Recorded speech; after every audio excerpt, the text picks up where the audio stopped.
vocês. E a gente está iniciando um trabalho que é qualificar o domingo com algum conteúdo mais assim, científico, que mostra um pouco do papel do Jardim Botânico na área de pesquisa, na área de ciência, porque o jardim não é só um parque, ele faz três coisas. Ele faz basicamente educação ambiental, pesquisa e conservação da biodiversidade. Essa é a função de um jardim botânico.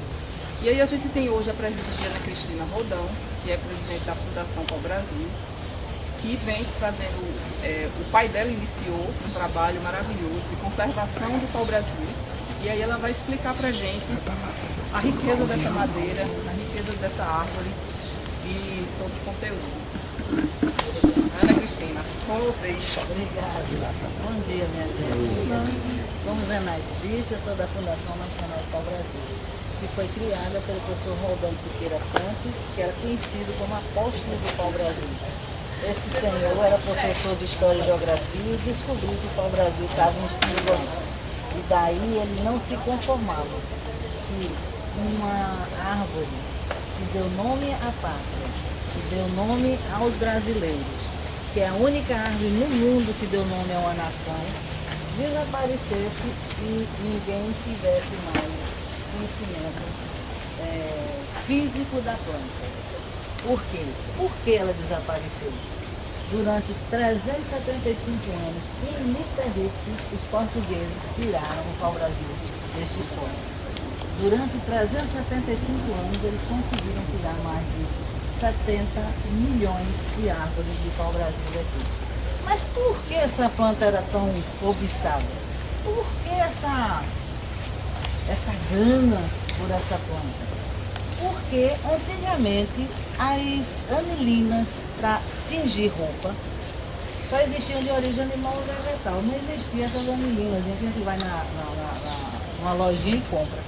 Então, existia uma planta na Indonésia chamada pau-brasil, que era cultivada desde o século IX e comercializada na Europa. Só que essa planta, ela só crescia 6 metros de altura, tinha o tronco da grossura da perna de um homem e dava uma tinta preta, que adicionada ao alumínio se transformava em vermelho. Aí quando os portugueses chegaram aqui, que viram os pintados de vermelho, eles disseram: "Ave Maria, a gente chegou nas ilhas dando a volta ao mundo."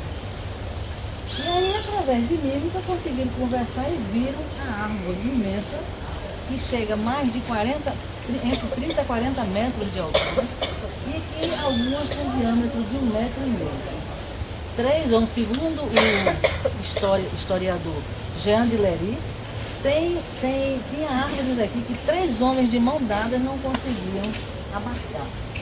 Nós tivemos a oportunidade de ver uma árvore dessa na Bahia, em 1993, um prefeito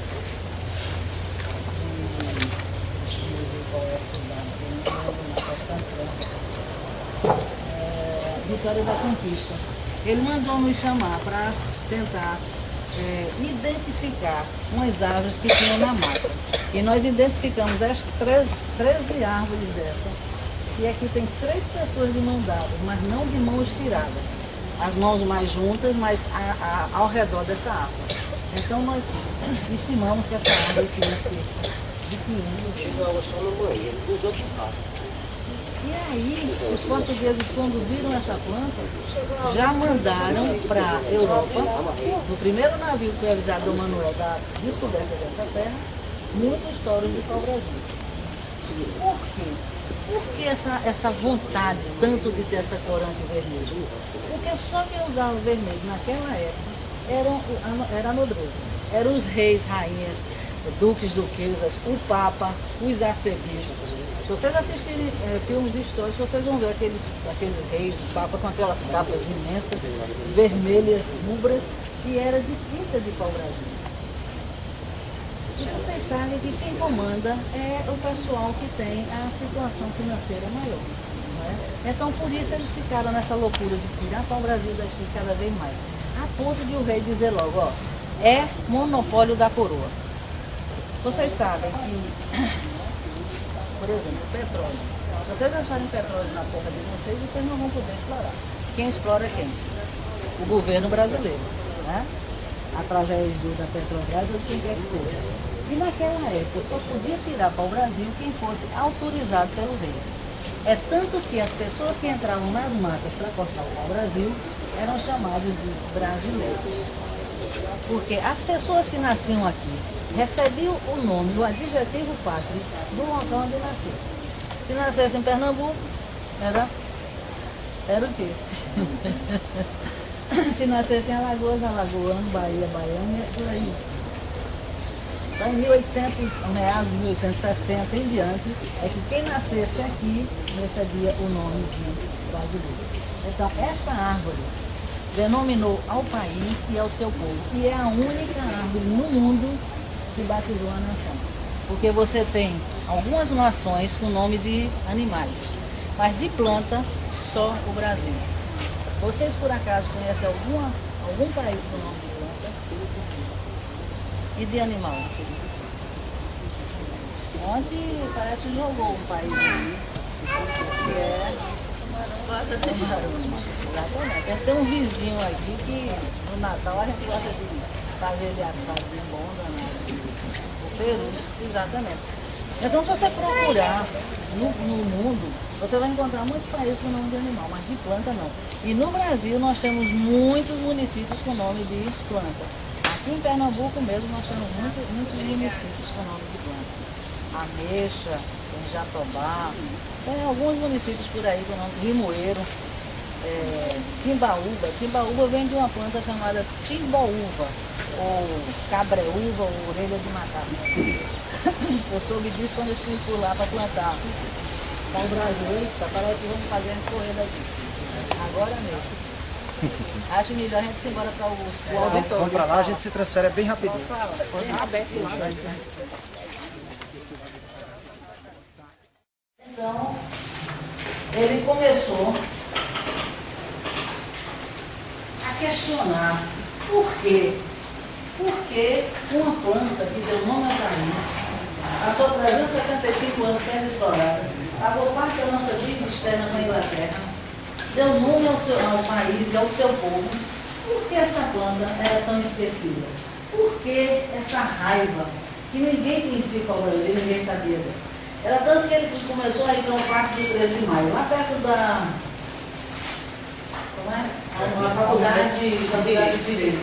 Tem muitas árvores de pau-brasil ali. Aí ele ficava lá debaixo de uma árvore daquela e passava as pessoas assim, moça, por favor, você sabe que árvore é essa? Aí ele falava, não sei não, já vi essa planta aqui, não sei que planta não. Aí ele disse, mas isso é um pau-brasil. Ah, é o pau-brasil, mais bonito, que coisa bonita. Passaram, não, você conhece essa árvore? Não. Nessa pesquisa que ele fez em Recife, 100% dos brasileiros não conheciam o pau-brasil. 100% dos pernambucanos não conheciam o pau-brasil. Isso não é possível. Como é que uma planta que deu o nome à nossa pátria ninguém conhece? E como é que ela está ameaçada de extinção? E aí, os nossos filhos, nossos netos, quando procurarem a planta que deu nome ao país, não vão encontrar. Isso é uma vergonha para os brasileiros. A gente tem que fazer alguma coisa. Ele começou produzindo música por conta própria, que Deus teve o professor, você lembra da escolinha do professor Raimundo? Salário de professor desde a manhã? Mesmo assim, ele administrava com a esposa doente, com 5 filhos para criar, e tirava dinheiro e começou a produzir para o Brasil. E começou a produzir, começou a distribuir com as pessoas, o colégio agrícola ia se acabar por causa da barragem, e ele foi distribuindo plantas e tentando convencer o reitor para fazer um grande viveiro para o Brasil. Não conseguiu, de imediato. Mas depois de um certo tempo, ele mandou um projeto para a reitoria e não obteve resposta. Aí quando ele chegou lá, conversando com o colega dele, que era pai desse reitor, ele disse assim, mas olha, a gente precisa conversar com a Tiesa, o que é que nós podemos fazer? E aí, o doutor Adilson Heraldo de Azevedo, que era o reitor da Universidade Federal Rural de Pernambuco naquela época, resolveu perguntar a ele, Rondon, tu tem planos para a gente fazer um grande movimento? Ele disse, eu tenho 10 mil mulas prontas para trabalhar. Ele disse, então vamos para Brasília a gente fazer um grande movimento. Ele disse, tá certo. Ele disse, olha, eu vou mandar o braço passar e nós vamos. Ele disse, não, o senhor vai de avião e eu vou no caminhão levando as plantas, que daqui para lá eu vou mostrando ao povo que é o Brasil. Vou divulgando o nome da nossa planta. E aí, isso foi em outubro de 1972. Aí eles levaram essas plantas para Brasília e foi lançada a Campanha Nacional do Pau-Brasil para tentar salvar essa espécie que deveria ser o número dessa nação. Deveria ser o iluminador, a situação, o símbolo que nós poderíamos olhar e perceber, perseguir, reverenciar, coisa que a gente ainda não aprendeu, porque em 1978 ele conseguiu que 2 deputados, os areios do MDB, se juntassem e formassem um projeto de lei que foi transformado na Lei 6.607, de 7 de dezembro de 78, que transformou o pau-brasil em árvore nacional. Mas mesmo assim, muita gente, talvez hoje ainda 80% dos brasileiros não conheçam o pau-brasil. Conhecem já, muita gente conhece, de ter visto na televisão, porque já fizeram muitos programas com a Rede Globo. O Globo Rural número 1000, que passou tudo sobre o pau-brasil, sobre a fundação. E aí muita gente já viu na televisão, mas pessoalmente muita gente ainda não conhece.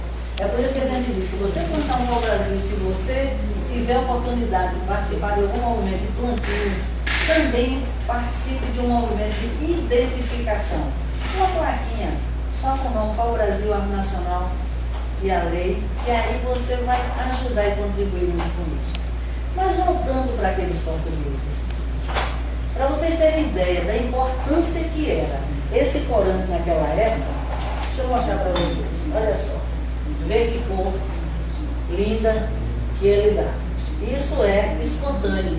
Na hora que você corta, você tem um produto chamado brasilina, que entra em contato com o ar, oxida e se transforma nessa tonalidade aqui, que é a brasileirina, que hoje em dia a Universidade Federal está cristalizando este corante, transformando ele em cristais e aplicando em tratamento de ratos com carcinomas, que obtiveram 87% de redução desse tipo de câncer.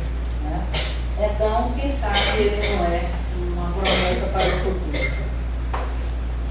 Mas voltando à história, da importância dele naquela época, era de tal forma que em 1533 o rei da Inglaterra baixou um decreto imperial proibindo a população de vestir vermelho. Eu não poderia estar nessa roupa aqui, seria presa. A amiga ali, todo mundo que está com a tonalidade nessa cor seria preso. Então, só a nobreza podia usar, só a nobreza tinha dinheiro, então realmente ele foi explorado. Aí quando ele chegou em 1826, os alemães descobriram as anilinas sintéticas. Mas naquela época não é como hoje. Você descobre um produto, né? Um produto assim, aí você diz assim, ó, descobri isso aqui. Aí você bota no computador, bota na internet e em questão de segundo o mundo inteiro conhece o produto que você descobriu. Mas naquela época as comunicações eram muito lentas. E só começou a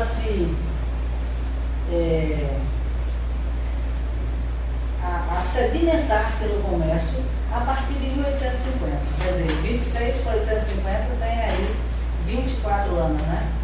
E o pau-brasil ainda continuou o monopólio da coroa até 1859. Quer dizer, só o rei podia extrair.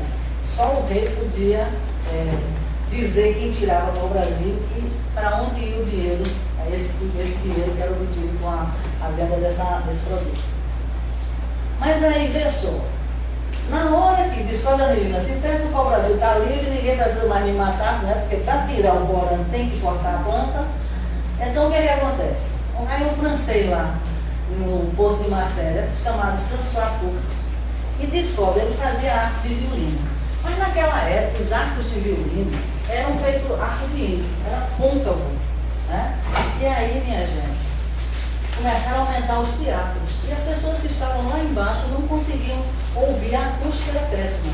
Aí vai o François Court, que era confeccionador de arco de violino, era um marceneiro, e descobre a madeira de pau-brasil no Porto de Marselha. E a madeira de pau-brasil de Pernambuco. Né? Porque uma característica que você precisa saber é o seguinte, a madeira de pau-brasil de Pernambuco era de melhor qualidade, que regulava o preço do comércio europeu. São Lourenço da Mata, São Lourenço da Mata do Brasil, porque tinha matas de pau-brasil. E era que dava o corante de melhor qualidade. Então, hoje São Lourenço da Mata é capital nacional do pau-brasil, porque tinha essa característica, tinha quantidade imensa de pau-brasil, e ainda hoje tem, porque o professor Valdão plantou 60 mil árvores de pau-brasil no perímetro da barragem da Pacurá, que é dentro de São Lourenço da Mata. Então, no país hoje, São Lourenço da Mata é quem detém o maior quantitativo de pau-brasil plantado.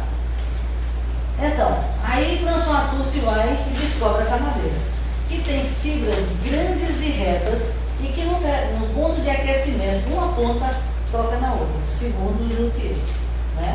E aí ele dá essa convexidade e extrações altíssimos. E segundo os instrumentalistas de violino, dizem que cada arco tem um som característico diferente, único. Eu não sei porque eu não tenho esse ouvido para a música. Eu gosto muito de música, mas não é esse ponto. E aí, novamente, o pau-brasil começa a ser explorado. Novamente, até os dias de hoje, ele está sendo retirado das matas ilegalmente, porque segundo a relação do IBAMA, ele está no topo da lista das plantas ameaçadas de extinção. E então, segundo informações há cerca de uns 10 anos atrás, hoje deve ser muito mais, um metro cúbico de pau-brasil custava $10 mil. É por isso que o pessoal está entrando nas matas e tirando o pau-brasil ainda. Vocês acham que isso é justo para quem não criou uma nação? Para quem deu nome a um país tão grande, a um povo tão maravilhoso que é o nosso, tão alegre, cordeiro? Agora está tendo umas baguncinhas, mas isso é coisa boa. Se são poucas pessoas, daqui a pouco se acaba. E a gente consegue resolver os problemas sem precisar dessas situações tão drásticas. Eu acho que a gente tem que ser mais centrado, não tem que ser muito radical nem de um lado nem de outro. Acho que o equilíbrio é uma coisa bem interessante para a gente caminhar. Nem todo mundo concorda, mas talvez seja por aí que a gente consiga um amadurecimento maior. Mas, e aí? Alguém aqui já conhecia o pau-brasil? Já conhecia? Que bom, graças a Deus. Um brasileiro aí, ó, -1 para diminuir o percentual dos que não conhecem o pau-brasil. Mas alguém, e sim, deixa eu falar para vocês só um pouquinho aqui. O pau-brasil, como eu falei para vocês, chega a crescer cerca de 40 metros de altura. Ele tem uma inflorescência belíssima, um perfume maravilhoso, lembrando o aroma do jasmim.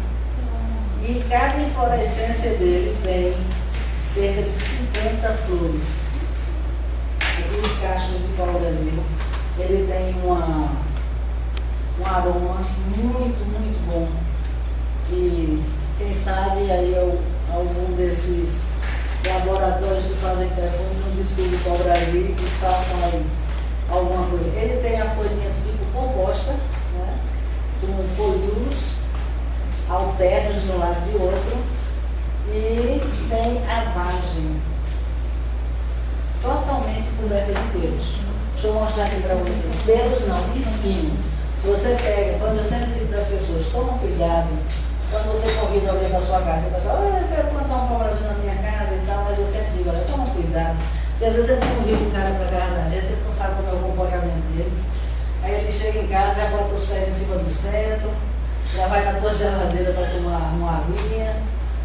E o pau-brasil, ele tem essa coisa que é um incômodo, que é esses espinhos na sua vagem. Aí você bota isso no seu quintal, bota na frente, e o que é que vai acontecer? Você vai dizer assim, mas ela luta pelo pau-brasil, está pedindo para alguém para não plantar? Não. Se vocês têm uma praça que possam plantar, vocês têm um sítio, se vocês têm alguém que tem sítio, então maravilha. Porque esse rapaz, ele realmente cresce, ele é espaçoso, né? Já demora e tal, mas ele é espaçoso. E aí, ele solta essa vagem, né, que é coberta de pelos, e ela tem um processo que se chama dehiscência, que é a abertura das válvulas. Ela se abre e se retorce, e joga semente com cerca de 20 metros de distância. E essas vagenzinhas caem, e se você pisa em cima dela com o pé descalço, você vai depois querer botar o pau-brasil.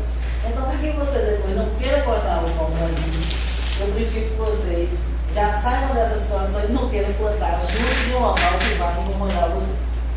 E aí ele tem uma semente maravilhosa. O pau-brasil é uma família leguminosa, é parente, primo do feijão. Só que o feijão abaixo é bem alto. Essa semente, quando ela é nova, ela é um marrom clarinho, cheio de pigmentos, às vezes verdes, às vezes cor de vinho, às vezes azulados. E tem uma germinação extraordinária. Ela saiu da vagem, caiu, você colheu e plantou, é 100% de germinação. 100% tranquilamente, então 99,99%. Por quê? Mas também com 30 dias ela perde essa germinação. Você tem que plantar imediatamente, é colher e plantando. Porque depois de 30, 40, 45 dias ela já não nasce mais. Então, ele tem os acúlios, que se chamam falsos espinhos. Quando ele nasce, o caule dele é cheio desses espinhos aqui. Só que à medida que ele vai crescendo, vai caindo as cascas e esses espinhos vão caindo, vão ficando só nos ramos mais novos. Chama-se de falsos espinhos exatamente por isso, que o espinho ele vem de dentro do caule. E essa aqui fica na casca, certo? E então, o que eu digo para vocês é, vamos plantar para o Brasil, mas vamos plantar no local ideal, que ele depois não precisa ser cortado. Ele, como eu disse a vocês, alguns caules tem, praticamente você não encontra nenhuma agulha. Outros você encontra salteados. Outros você encontra em forma de carreirinha. E outros é de uma intensidade que você não consegue nem pegar no caule. Tem uma variedade no sul da Bahia, no Espírito Santo, que o folículo chega a ter um palmo de comprimento. Os nossos têm um folículo bem mirradinho. Né? Na Bahia, não trouxe a madeira da Bahia, não foi? A madeira da Bahia é diferente da madeira de Pernambuco. Ela é mais leve, ela tem uma coloração mais amarelada, dá um corante mais amarelo. E segundo os registros históricos, o pessoal da indústria têxtil não gostava do pau-brasil da Bahia e do Rio de Janeiro. Só começaram a utilizar eles depois que o Pernambuco, Paraíba e Rio Grande do Norte sacaram. O pau-brasil está na beira do Rio de Janeiro e Rio Grande do Norte, numa faixa de 80 a 100 quilômetros do litoral do interior. Nunca teve no Amazonas, no centro nem no sul. Nunca teve. Mas ele se adapta em todos os lugares do Brasil. O professor Raldão, quando começou a tentar salvar o pau-brasil, estabeleceu duas metas principais. Uma, botar um pau-brasil em cada município, em cada escola brasileira. E a outra, criar oportunidade para que todo brasileiro conhecesse o pau-brasil. E é isso aí que o professor Raldão tanto mudou. Mas deixa-me só para que vocês conheçam um pouquinho da história do professor Raldão. Eu vou ler só essa carta rapidinho aqui para vocês, que ele deixou para todos os brasileiros, para que vocês se engajem nessa luta. Na verdade, em vez da carta, eu vou ler a poesia que ele fez para vocês. Quem é, pois, o pau-brasil? Já me esforço responder. É madeira cor de brasa que custa muito a crescer, mas deu nome à nossa terra e até vemos conhecer. Nossos índios a chamavam com o nome de Pirapitanga, que significa pau vermelho, mas isso não causa zanga. Todos nós somos unidos pelo grito de Pirapitanga. O grande Gerardo Lely chamou de Arabucã. Não era supersticioso, porém temia Tupã, tal como pessoas aceitam o milagre da vida. O sábio Américo Vespúcio deu o nome de Pezinho. Vespúcio era italiano da terra de muito cimo. Teve um Deus e outras eras, que se chamou de Espírito. Lamarck deu outro nome, aliás, pouco conhecido. Tal como o Ilapiranga tem sido muito esquecido. Foi chamado pau-brasil no começo do tempo. Como o pau de Pernambuco, ainda como o de Sapã, toda a Europa o preferia e sempre de mão em mão foi quando a pirataria fez a maior confusão. Chamado de pau rosado como o pau de Tingir, teve ainda tantos outros que mais tarde vão surgir. O importante, todavia, é não deixá-los também. Eu acho que com isso aqui vocês tiveram um pouquinho de conhecimento do pau-brasil e do professor Raldão.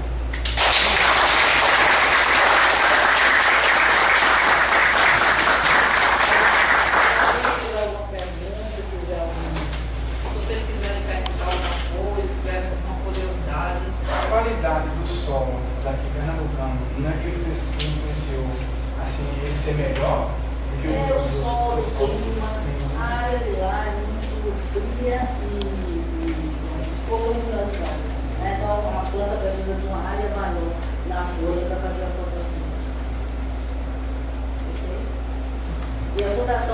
Glória do Lecar. Lá nós temos o Museu do Pau-Brasil, que tem várias peças de componentes da planta.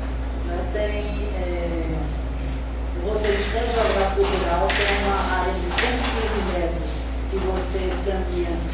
Eu delineei os 8 estados brasileiros, a gente coloca placata informativa contando a história do Pau-Brasil de 1500 aos dias de hoje, e tem a trilha ecológica.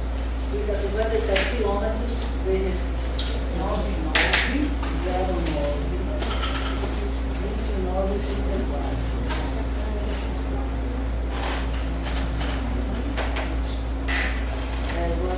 What you is 9362 7901.